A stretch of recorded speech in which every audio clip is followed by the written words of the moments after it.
Ye no gang pa men gbo plan zon kaka boyi o diplôme mo anaye do hojira we mala ko wa agba mi tonji egbe ba azan we to ji asun pe fo ko atonu klo ko to e me mi tinte tomo bo anaye do mo lo l'indépendant ji wa mi na be soro ipun bo e do mo lo gbe to do klopo o kene uropo we no gang pa men mo bo plan zon kaka boyi eyin okunu de we ma aholu to bo e wa kan yu we to do we ji file mo formation professionnelle. 171 détenus décrochent leur certificat de qualification au métier au Taragwe. Mirano na canton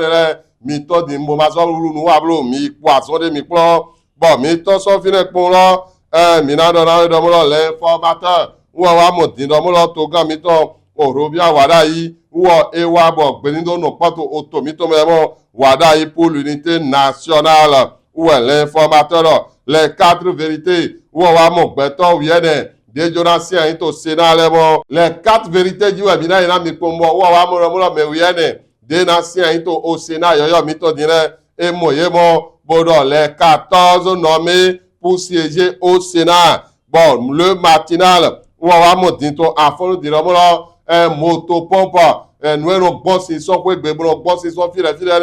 a holu to wa so mo eta jikunde janele ena henu dudu supogbe gbado ayivi nuenele ena hengle to apapa mo bon en ena bla moto popre nele ou gwalo na yemo bon la cloche ou wa mo din do mo zande din yena se drone gbanga bonando funu bon file teme do ayira jikunde jija edin ena dimu bon o palu si ho na so be ene o to aso mo yedo do zande din yena be nle gbanga bonan funu do o to ho la me bon omu ma do wa du mimo dabaru wa wa do din lomo medele din yele au mercredi si ayajero wa yimo quelques heures du mercredi 1er juillet bon ede oyaye to la do file aramo bio chare aramo gimi tope aramo metemere amo yebe koti ye to file le béninois libéré wa do éminent libéré information da ho do pour mi était do we kate e do otoga mi do romia wadayi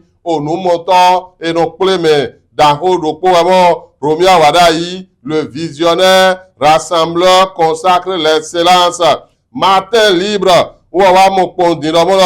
onwe otoga mi to do bibayi panta eyin yena de okwepora nle abi yena gokwele do kweteme nu dagbemo gbedo la réforme des redevances irrigue tout le territoire et ba bon eyin ogba beneto lo bi papata memo bon fraternité wa mo din do mo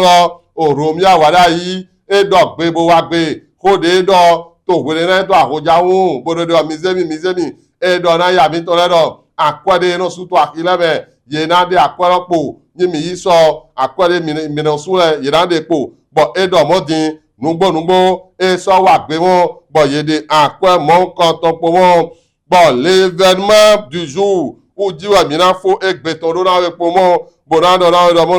l'événement du jour et donc encore une mesure sociale à fort impact et tel doit être mo en do kule de gan we to le ba to so de wa yi o kule ne lo do me lo yeyi nu susu yeyi gbetakin susu de do hodo eyin me ma do ndele go de na wa gbogbo na gwa lo na ye yesu papa bon yana do yin me ma do nde bona to so me ma do nde si an loji anaze kwa to pon yawe bona ho hojra we male bona pon nu de kan de mere bona so to pipo to kanji didi ato vigilance po do alonu podo enyo wa anji po désiré to po bon vigilance no ni so